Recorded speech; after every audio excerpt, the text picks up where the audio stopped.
Hello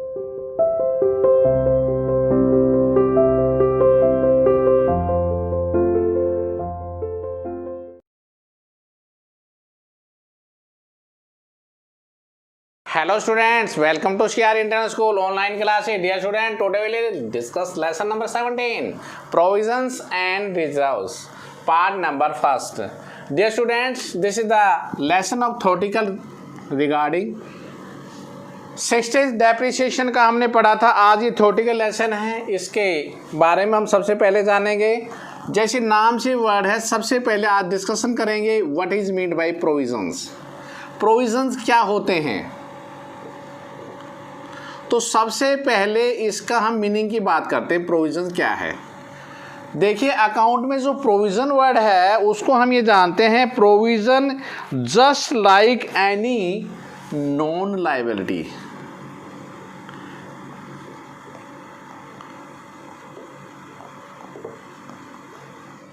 dear students, non माने जिसको हम जानते हैं, कोई भी ऐसी लायबिलिटीज जिसको हम जानते हैं उसके बारे में जब बनाएंगे तो वो प्रोविज़न कहलाता है। तो वो नॉन लायबिलिटी होती कौन कौन सी है, तो देखिए उनके हम नाम लिखते हैं जो आपको पता लगेगा। This is the non liability.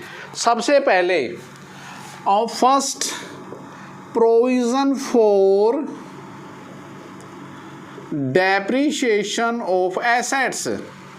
जब हमारी एसेट्स डेप्रिशिएट होती है तो उसके लिए प्रोविज़न, क्योंकि एसेट्स में डेप्रिसिएशन होगा, क्योंकि पिछला लेसन पढ़कर आ रहे हैं आप।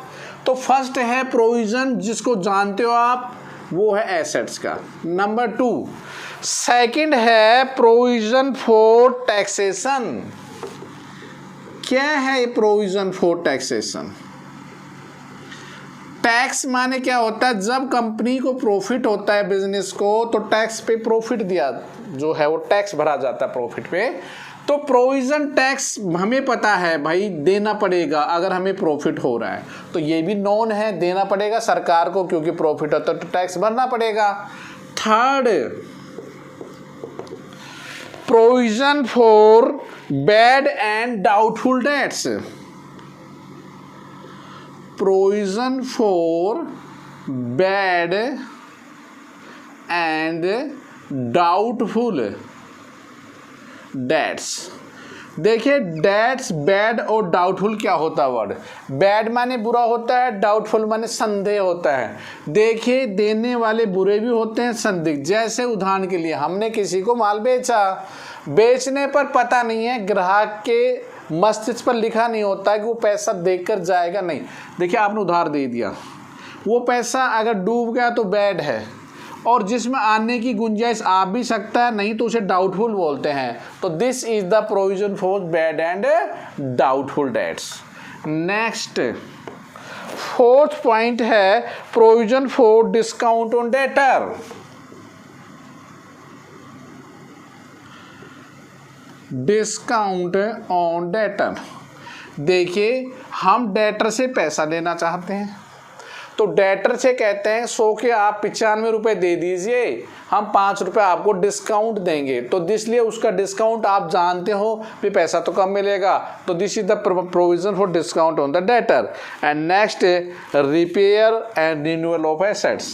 फिफ्थ पॉइंट है provision for repair and renewal. देखिए रिपेयर रिन्यूअल क्या है, जो हमारी एसेट्स होती हैं उनमें टूट फूट होती रहती हैं, तो उनको एसेट्स को आप रिपेयर करवाते हैं, या कुछ पार्ट आपको उसको रिन्यूअल भी करवाते हैं, बदलवाते हैं, नवीनीकरण करते हैं। तो यहाँ पर हम ये कह सकते हैं प्रोविज़न एक ऐसी नॉन लायबिलिटी है जिसके बारे में हम जानते हैं, तो उसकी व्यवस्था पहले ही कर रख लें। किस में से? प्रॉफिट्स में से। जो प्रॉफिट हमें होता है उसमें से कुछ प्रॉफिट हम प्रोविजंस में रख देते हैं। तो ये provision such are 5 types are here.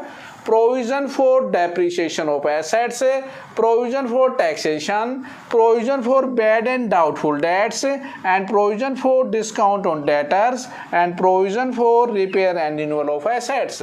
तो ये था प्रोविजन का मीनिंग और प्रोविजन क्या होता है। चलो जी अब हम पढ़ते हैं इसके बारे में कि आखिर इसकी इम्पोर्टेंस क्यों है। Characteristic just like is the name, जैसे नेम से जानते हो आप, नोन है, बनाई जाती है, ये सब करेक्टरिस्टिक्स होता है। देखिए मीनिंग और डेफिनेशंस या जो पॉइंट आप लिख रहे हैं वो हमारे करेक्टरिस्टिक्स बनते हैं। अब मेन है इम्पोर्टेंस, कि आखिर प्रोविजन बनाने का फायदा क्या है, आखिर क्या पर्पस है जब बनाते हैं, उसके उद्देश्य क्या है बनाने के पीछे, उद्देश्य है तो उसकी महत्वता है। तो देखिए सबसे पहला पर्पस क्या है। Number 1, to ascertain the true net profit of the business, ascertain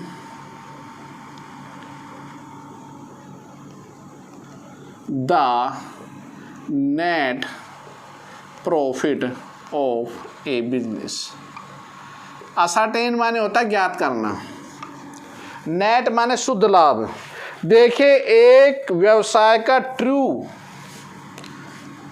माने सही, बिल्कुल सच्चा, नेट माने शुद्ध लाभ अगर ज्ञात करना चाहते हैं तो सबसे पहले आपको प्रोविजन बनाना होगा। तो देखिए प्रोविजन बनाने के पीछे लॉजिक आया कि अगर आप वास्तव में सही लाभ जानना चाहते हैं एक बिजनेस का तो आपको प्रोविजन बनाना होगा। Okay. Number 2, to ascertain the true financial position of the business, to ascertain the true financial position of the business. मैंने पहले भी ये दोनों पॉइंट आए हैं। वैसे तो फाइनेंशियल माने वित्तीय स्थिति, एक बिजनेस की रियलिटी, अगर आप वित्तीय स्थिति जानना चाहते हैं कि वो सुदृढ़ है या कमज़ोर है, अर्थात उसकी पोजीशन साउंड है या वीक है, तो फाइनेंशियल पोजीशन बैलेंस शीट बताती है। और बैलेंस शीट में अगर आप सही लिख रहे हैं प्रोविज़न बनाकर तो हम कहेंगे देखो ज़्यादातर आप बैलेंस शीट में डेटर में से प्रोविज़न लेस मिलते हैं, प्रोविज़न हम बनाते हैं। तो फाइनेंशियल पोजीशन की ट्रू पोजीशन बताता है। वित्तीय स्थिति का मतलब होता है कितने मांगने वाले हैं, कितने पैसे देने वाले हैं, कितने का हमने प्रोविज़न बनाया है। ओके।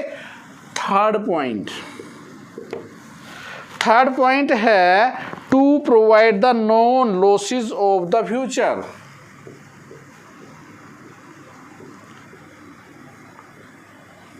देखिए नॉन माने जानते हैं, लॉस माने ये एक ऐसे लॉस हैं जिनके बारे में आप पहले ही प्रोविजन बनाकर रख रहे हैं। उदाहरण के लिए जैसे बैड, आपके डाउटफुल डूब गए, जो पैसा आपने लिया, आपने जैसे माल बेचा, उस कैंडिडेट से पैसे नहीं मिले तो वो पैसा आपका डूब गया। तो डूबने के लिए एक किस्म से उस लॉस के बारे में आप पहले ही वाकिफ हैं, तो इसलिए हमारा पर्पस है कि प्रोविजन मेंटेन करें। और लास्ट है for the equitable distribution of expenses, equitable expenses distribution. देखिए इक्विटेबल माने होता है बराबर बराबर। हमारे जो खर्चे होते हैं वो डिस्ट्रीब्यूशन का जो तरीका होता है वो इक्विटेबल माने बराबर बराबर हो जाता है। हम ये कह सकते हैं कि आपका कोई एग्जाम, जैसे मशीन है उसकी एस्टिमेटेड रन 10 ईयर्स है, तो जो डेप्रिसिएशन लगाते हैं तो हमने आपने देखा होगा जैसे 10,000 डेप्रिसिएशन है तो टोटल इक्विटेबल करके हर साल 1,000 रुपये 10 साल तक लगाया आपने। तो एक्सपेंसेस को जो है वो इक्विटेबल बराबर बराबर हिस्सों में आपने डिस्ट्रीब्यूट कर दिया।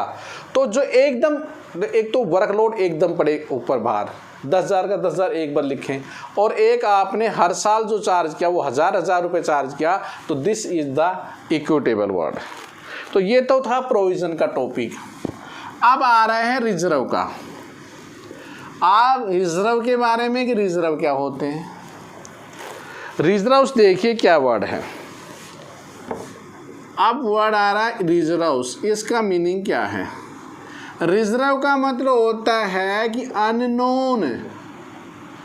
देखिए रिजर्व जो बनाया जाता है वो अननोन के लिए बनाया जाता है। देखो उदाहरण के लिए आपकी बाइक होती है, उसमें भी रिजर्व वर्ड होता है। रिजर्व का मतलब जब मेन में तेल हट जाता है तो रिजर्व में लगा दिया जाता है। तो यहाँ भी अननोन का मतलब होता है जो चीज़ हम नहीं जानते, क्योंकि फ्यूचर अनसर्टेन है, भविष्य अनिश्चितताओं से भरा हुआ है, कुछ नहीं पता कब क्या हो जाए, इसलिए प्रॉफिट का कुछ पार्ट हिस्सा हम रिजर्व में उठा के रख देते हैं। तो मीनिंग क्या आया, reserves means amount set aside, जो ऐसा पैसा जो उठाकर रख दिया जाता है प्रॉफिट का, मीन्स आप सरप्लस का इन द फ्यूचर अनसर्टेनिटीज, भविष्य अनिश्चितताओं से भरा हुआ है।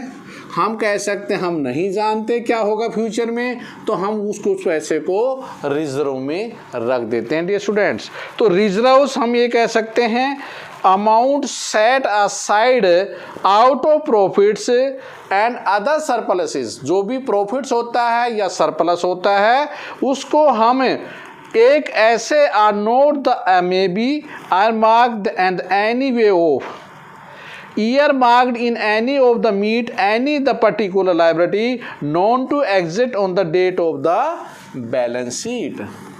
ओके स्टूडेंट्स, अब रिजर्व्स भी क्या क्या होते हैं, जैसे प्रोविजन है, तो रिजर्व के बारे में सबसे पहला पॉइंट है जनरल रिजर्व। सामान्य रूप से पर्टिकुलर नाम नहीं देते, अपितु हम सामान्यतः कहीं भी यूज कर सकते हैं इस पैसे को, वो हमारा जनरल रिजर्व कहलाता है। Number 2 capital reserve. हमें कोई भी कैपिटलाइज प्रॉफिट होता है तो उसे हम कैपिटल रिजर्व बनाते हैं। एक ऐसा लाभ जो सामान्यतः नहीं होता, जैसे फॉर एग्जांपल हमने 10 लाख का प्लॉट था, 12 लाख रुपए में बेचा, 2 लाख का जो प्रॉफिट हुआ वो हम कैपिटल रिजर्व में ट्रांसफ़र कर देते हैं। Number 3 dividend equalisation reserve.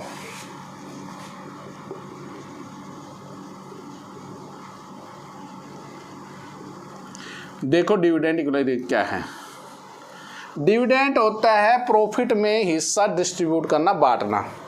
Equal माने बराबर बराबर, रिजर्व में देखिए कई बार हमारे पास जो प्रॉफिट होता है वो नहीं होता और हमें डिविडेंड देना पड़ता है किनको, प्रेफरेंस शेयर को। तो उसके लिए हम इक्वलाइजेशंस के अंदर हम उसके डिविडेंड के अकॉर्डिंग हम एक रिजर्व मेंटेन कर लेते हैं प्रॉफिट में, ताकि डिविडेंड के बांटने में हमें काम आ सकता है। नेक्स्ट इन्वेस्टमेंट फ्लक्चुएशन फंड, या इसे रिजर्व भी बोलते हैं, investment fluctuation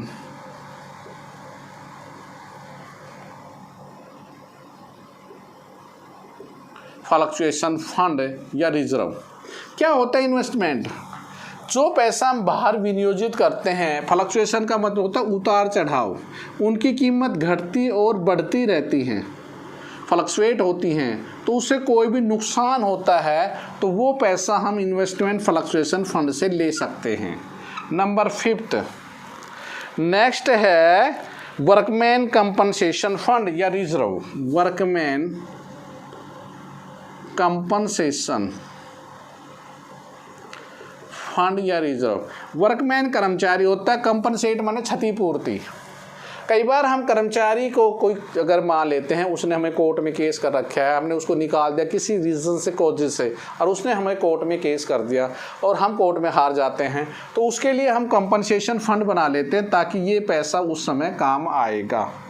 okay students, next है हमारा 6th reserve for redemption of debenture. ये लास्ट पॉइंट है, reserve for redemption of debentures. क्या है debenture? Just is the proof of the loan. हमने लोन ले रखा है, अब हमने रिडम्पशन का मतलब होता है पेमेंट। देखो लोन लेंगे तो पैसा तो वापस देना पड़ेगा, तो उसके लिए कुछ पैसा उठाकर हम रिजर्व में रखते हैं। तो देखिए जस्ट एक अननोन लायबिलिटी जिसके बारे में नहीं मालूम लेकिन बन सकती है परिस्थितियों के अनुसार, तो हम उस अननोन लायबिलिटी के लिए हम रिजर्व बना लेते हैं। तो 6 टाइप्स के रिजर्व आपके सामने आए, एक बार फिर मैं रिपीट करता हूँ 6 टाइप में कौन कौन से हैं। जनरल रिजर्व, दिस बेसिकली हम फ्यूचर अनसर्टेनिटी के लिए एक रिजर्व सामान्य बनाते हैं और बनाना चाहिए, but it is not a compliment. ज़रूरी नहीं है कि बनाएं, नेसेसरी नहीं है ये, लेकिन हमें बनाना चाहिए जनरल रिजर्व। कैपिटल रिजर्व, अगर कैपिटल प्रॉफिट होगा तो ही कैपिटल रिजर्व बनेगा, आइदर नहीं बनेगा। उसके बाद डिविडेंड, भाई लाभांश अगर पैसा लाभ में से देखो आपको देना पड़ेगा तो रिजर्व बनाना पड़ेगा। इन्वेस्टमेंट की कीमत घटती और बढ़ती रहती है तो उसके लिए हमें रिजर्व बनाना पड़ता है। और नेक्स्ट है वर्कमैन कंपनसेशन, कर्मचारियों की जो क्षतिपूर्ति होती है अर्थात वर्कमैन कंपनसेशन जो होता है उसके लिए भी हमें रिजर्व बनाना पड़ता है। Next reserve for redemption of the debenture. देखिए डिबेंचर हमारे ऋण पत्र होते हैं, लोन होता है, लोन के प्रूफ होता है तो उसकी पेमेंट हमने करनी पड़ती है। फीचर मैंने फिर बताई, जैसे प्रोविजन की फीचर है same as well as the reserve की फीचर है। केवल आपने यहाँ तक करना है या एक बार मैं इसके पर्पज और करवा देता हूँ ताकि कल हम इस लेसन को फिनिश करेंगे। तो देखिए जैसे पर्पज इम्पोर्टेंस प्रोविज़न की थी सेम इसकी भी क्या पर्पज है, क्या उद्देश्य है, क्या आखिर बनाते हैं, आखिर क्यों आखिर इसकी इम्पोर्टेंस इतनी ज़्यादा हो रही है। द इम्पोर्टेंस फर्स्ट पहला पॉइंट है helpful in the meeting in the unforeseen liability और लॉस।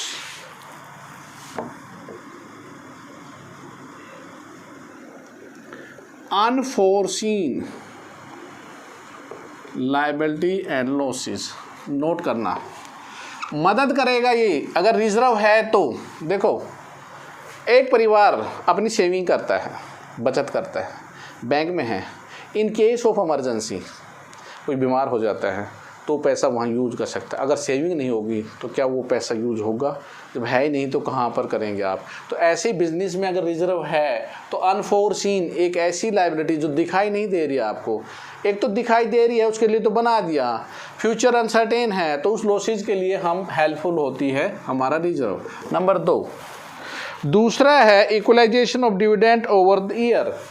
फिर वही बात आ गई है, इक्वलाइजेशन ऑफ द डिविडेंड है तो बांट तो दोगे, अगर बना रखा है तो हमने डिविडेंड इक्वलाइजेशन रिजर्व बनाया था तो आप यू डिस्ट्रीब्यूट कर सकते हैं, क्योंकि आपको rate of dividend year to year may be also the increase the dividend, तो so your reserve had to, आप रिजर्व आपके लिए बहुत ही मददगार होते हैं directors of the may be achieve the target the equalisation of the dividend. Third point है आपका helpful to strength of the financial position. Strength मान होता है शक्तिशाली, फाइनेंशियल पोजीशन। देखो अगर रिजर्व बनाते हैं ना तो आपकी पोजीशन फाइनेंशियल बहुत स्ट्रेंथ हो जाएगी, मजबूत हो जाएगी। देखो घर में पैसे कुछ उठा के आपने सेविंग में रख दी, सेविंग अगर होगी ज़्यादा तो आपकी फाइनेंशियल पोजीशन कैसी होगी, मजबूत होगी ना। तो बिजनेस में भी क्या है, अगर पैसा होगा तो आपकी पोजीशन होगी वो बहुत ही शक्तिशाली होगी। नेक्स्ट लास्ट है provide funds meeting a specific liability, और उस फंड को आप एक स्पेसिफिक पर्पज के लिए यूज कर सकते हैं। स्पेसिफिक माने देखो विशिष्ट। अब मैं एक उदाहरण बता रहा हूँ, इन्वेस्टमेंट की कीमत घटी तो आपने उसके लिए उठाकर जो पैसा था स्पेसिफिक लायबिलिटी थी उसके लिए आपने इन्वेस्टमेंट के लिए यूज कर लिया, तो था तभी तो यूज किया स्पेसिफिक पर्पज के लिए। तो इस प्रकार से रिजर्व बनाना चाहिए। रिजर्व हमारे लिए बहुत हेल्पफुल होता है। अनफोर्सीन जितनी भी लायबिलिटी होती है, लॉस कब नहीं पता कब लॉस आपके सामने आ जाए, उसके लिए रिजर्व हम डिविडेंड इक्वलाइजेशन के लिए बनाते हैं। एक व्यवसाय की अगर सेविंग है, अगर रिजर्व हम कह सकते हैं तो वो पोजीशन स्ट्रेंथ मानी जाती है। और लास्ट में है एक स्पेसिफिक पर्पज के लिए हमें रिजर्व बनाना चाहिए। ओके स्टूडेंट्स, तो आपने केवल अपने होमवर्क में यहाँ तक का थ्योरेटिकल पार्ट्स करना है। और आपका होमवर्क क्या है, आपने सीधा ही जितना भी थ्योरी है write down in the fair notebook. Fair notebook में आपने क्या लिखना है, provisions, meaning and types and purpose. ये ऐसी reserves, meaning, types and purpose. Purpose just like importance. Written in the fair notebook. Okay students, any problem regarding of the, please contact my WhatsApp number 9416586639. Okay student, thank you, stay home, stay safe, goodbye, have a good day.